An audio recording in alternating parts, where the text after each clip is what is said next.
Women টি-20 বিশ্বকাপের সূচি প্রকাশ করেছেন আইসিসি। বাংলাদেশ দলের কবে কোথায় ম্যাচ গড়াবেন দেখে নিন এক নজরে। দর্শক, ওয়েমেন টি-20 বিশ্বকাপ আয়োজনে বেড়ে পরিবর্তন। যদিও বাংলাদেশে আয়োজন করার কথা ছিল, তবে বাংলাদেশ চলমান রাজনৈতিক অস্থিরতার কারণে এটি এখন সংযুক্ত আরব আমিরাতে স্থানান্তরিত হয়েছে। তবে ঘরের মাটিতে আয়োজন করতে না পারলেও এই বিশ্বকাপের আয়োজক সত্তা থাকছে বাংলাদেশের হাতে।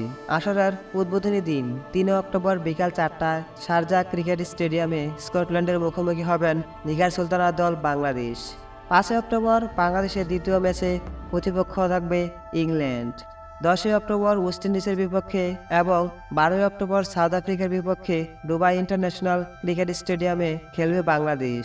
দুই গ্রুপ ভাগ হয়ে মোট ১০টি দল। মোট ২৩ ম্যাচের জন্য মেয়েদের বিশ্বকাপ ভেন্যু ঠিক করা হয় দুটি। দুবাই ও শারজায় সবগুলো ম্যাচ অনুষ্ঠিত হবে।